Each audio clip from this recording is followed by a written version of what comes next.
Hello friends, welcome to my channel. ನಾನು ಇವತ್ತಿನ ವಿಡಿಯೋದಲ್ಲಿ ಏನು ಹೇಳಿ ಕೊಟ್ಟಿದ್ದೀನಪ್ಪ ಅಂತ ಹೇಳಿದ್ರೆ, ಮುಂದೆ ಬರ್ತಕ್ಕಂಥ ಎಕ್ಸಾಮ್ಸ್ಗಳಿಗೆ, ಕಾಂಪಿಟೇಟಿವ್ ಎಕ್ಸಾಮ್ಸ್ಗಳಿಗಾಗಿರ್ಬೋದು ಅಥವಾ KAS ಆಗಿರ್ಬೋದು, VAO ಆಗಿರ್ಬೋದು, ಹಾಗೇನೆ PDO ಎಕ್ಸಾಮ್ಗಾಗಿರ್ಬೋದು, ಈ ಒಂದು ಎಕ್ಸಾಮ್ಸ್ಗಳಿಗೆ ಬರ್ತಕ್ಕಂತಹ ಒಂದು ಕಂಪ್ಯೂಟರ್ ಅವೇರ್ನೆಸ್ ಅಲ್ಲಿ ಯಾವ ರೀತಿಯಾದಂತಹ ಕ್ವಶನ್ಸ್ಗಳು ನಿಮ್ಗೆ ರೈಸ್ ಆಗುತ್ತೆ, ಯಾವ್ದು ರೈಸ್ ಆಗಬಹುದು ಅನ್ನೋದನ್ನ ನಾನು ನಿಮ್ಗೆ ಒಂದು ಲಿಸ್ಟ್ ಔಟ್ ಮಾಡಿ ಒಂದು ಟಾಪ್ 10 ಕ್ವಶನ್ಸ್ ಅನ್ನ ತಗೊಬಂದಿದ್ದೀನಿ. ಸೊ ಅದನ್ನ ನೀವು ನೋಡ್ಕೊಳ್ಳಿ. ನಿಮ್ಮ ಎಕ್ಸಾಮ್ ಅಲ್ಲಿ ಡೆಫಿನೆಟ್ ಆಗಿ 1 ರಿಂದ 2 ಕ್ವಶನ್ಸ್ ಇದೇ ಇರುತ್ತೆ. ಸೊ ಹಾಗಿದ್ರೆ ಬನ್ನಿ ವಿಡಿಯೋನ ಸ್ಟಾರ್ಟ್ ಮಾಡೋಣ. ನಾನು ಫಸ್ಟ್ ಹೇಳ್ತಕ್ಕಂಥ ಕ್ವಶನ್ ಯಾವ್ದಪ್ಪ ಅಂತ ಹೇಳಿದ್ರೆ ವೆರಿ ಇಂಪಾರ್ಟೆಂಟ್. ಇದನ್ನೆಲ್ಲ ಸ್ಟ್ಯಾಂಡ್ ಫಾರ್ ತರ ಕೇಳ್ತಾ ಹೋಗ್ತಾರೆ ನಿಮ್ಗೆ. ಸ್ಟ್ಯಾಂಡ್ ಫಾರ್ ತರ ಕೇಳ್ತಾ ಹೋದಾಗ ನಿಮ್ಗೆ ಏನಾಗುತ್ತೆ, ಈಸಿಯಾಗಿ ರೆಕಗ್ನೈಸ್ ಮಾಡೋದಕ್ಕೆ ಅರ್ಥ ಆಗುತ್ತೆ. ಫಸ್ಟ್ ಕ್ವಶನ್ ಯಾವ ರೀತಿ ಕೇಳ್ತಾ ಇದ್ದಾರಪ್ಪ ಅಂತ ಹೇಳಿದ್ರೆ, ಮೌಸ್ ಅನ್ನು ವಿಸ್ತರಿಸಿ. ಫಸ್ಟ್ ಕ್ವಶನ್ ಯಾವ ರೀತಿ ಕೇಳ್ತಿದ್ದಾರೆ, ಮೌಸ್ ಅನ್ನು ವಿಸ್ತರಿಸಿ. ನಿಮ್ಗೆ ಮೌಸ್ ಅನ್ನೋದನ್ನ ಯೂಸ್ ಮಾಡಿರ್ತೀರಾ, ಕಂಪ್ಯೂಟರ್ ಇದೊಂದು ಪಾರ್ಟ್ಸ್ ಅಂತ ಗೊತ್ತಿರುತ್ತೆ. ಹಾಗಿದ್ರೆ ಮೌಸ್ ನ ವಿಸ್ತೃತ ರೂಪ ಯಾವುದು ಅಂತ ನಿಮ್ಗೆ ಗೊತ್ತಿರಲ್ಲ. ಕೆಲವ್ರಿಗೆ ಗೊತ್ತಿರುತ್ತೆ, ಕೆಲವ್ರಿಗೆ ಗೊತ್ತಿರಲ್ಲ. ಸೊ ಗೊತ್ತಿಲ್ಲದಿರೋರಿಗೆ ಹೇಳ್ತಕ್ಕಂಥ ವಿಷಯ ಇದು.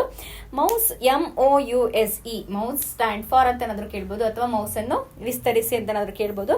ಅದಕ್ಕೆ ನಾವು ವಿಸ್ತರಣೆಯನ್ನ ಯಾವ ರೀತಿ ಮಾಡ್ತಾ ಹೋಗೋದು ಅಂದ್ರೆ, M for mechanically operated user serial engine. ಅರ್ಥ ಆಗ್ತಿದೆಯಾ? ರಿಪೀಟ್ ಮಾಡ್ತೀನಿ ನೋಡಿ.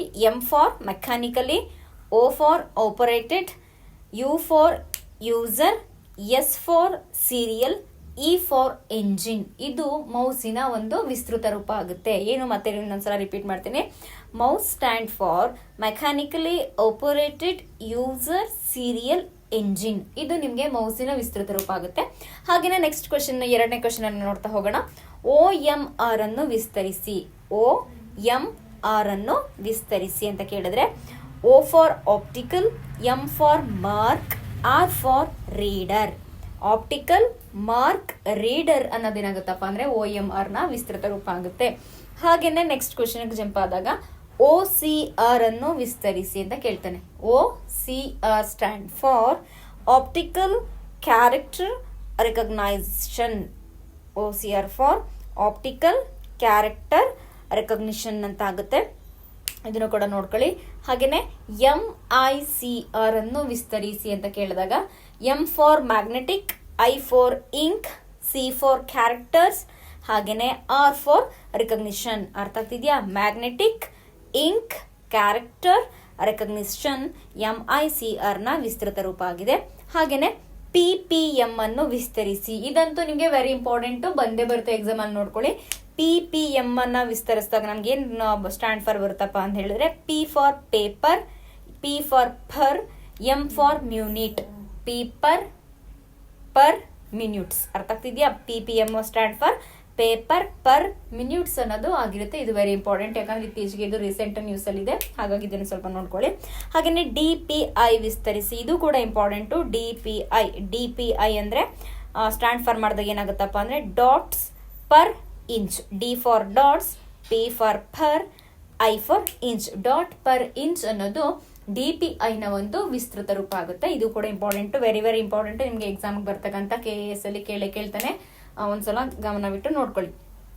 ಹಾಗೇನೆ WORM ವಿಸ್ತರಿಸಿ. ಏನಂತ?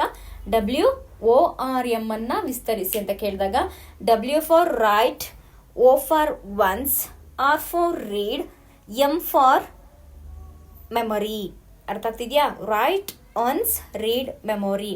WORM ಏನು ವಿಸ್ತೃತ ರೂಪ, ರೈಟ್, ಒನ್ಸ್, ರೀಡ್, ಮೆಮೊರಿ ಅಂತ ಆಗುತ್ತೆ. ಇದನ್ನು ಕೂಡ ಒಂದ್ ಸ್ವಲ್ಪ ನೋಡ್ಕೊಳ್ಳಿ, ಇಂಪಾರ್ಟೆಂಟು. ಹಾಗೇನೆ ನೆಕ್ಸ್ಟ್ ಕ್ವಶನ್ಗೆ ಹೋದಾಗ, PCMCIA ವಿಸ್ತರಿಸಿ. ನೋಡಿ, PCMCIA ವಿಸ್ತರಿಸಿ ಅಂತ ಕೇಳ್ತಾನೆ. ಇವಾಗ ಏನ್ ಸ್ಟ್ಯಾಂಡ್ ಫಾರ್ ಮಾಡ್ಬೇಕು ನಾವು? P for personal, C for computer, M for memory, C for card, I for international, A for association. ಇದಂತೂ ವೆರಿ ವೆರಿ ಇಂಪಾರ್ಟೆಂಟ್. ಈ ಕ್ವಶನ್ಸ್ ಅಂತೂ ರೈಸ್ ಆಗೋ ಚಾನ್ಸಸ್ ಅಕ್ಯುರೇಟ್ 100% ಇದೆ. ಒಂದ್ಸಲ ನೋಡ್ಕೊಳ್ಳಿ. PCMCIA ವಿಸ್ತರಣೆಯ ರೂಪ ಯಾವ ರೀತಿ ಆಗುತ್ತಪ್ಪ ಅಂದ್ರೆ, personal computer memory card international association ಅನ್ನೋದಾಗುತ್ತೆ. ಹಾಗೇನೆ ಇದೊಂದು ಈಗ ನೆಕ್ಸ್ಟ್ ಬರ್ತಕ್ಕಂಥದನ್ನ ನೀವು ಪ್ರಾಕ್ಟೀಸ್ ಮಾಡಲೇಬೇಕು. CIA, ಸಿಯಾವನ್ನು ವಿಸ್ತರಿಸಿ. ಅಥವಾ what is stand for CIA ಅಂತ ಕೇಳ್ತಾರೆ. What is the stand for CIA ಅಂತ ಕೇಳ್ತಾರೆ. ಇದನ್ನೊಂದ್ಸಲ ನೋಡ್ಕೊಳ್ಳಿ. C ಫಾರ್ ಕಾನ್ಫಿಡೆನ್ಶಿಯಲಿಟಿ, ಅಥವಾ confidentiality, C for confidentiality, I for integrity and A for authentication or availability. ಏನು ಸಿಯಾ?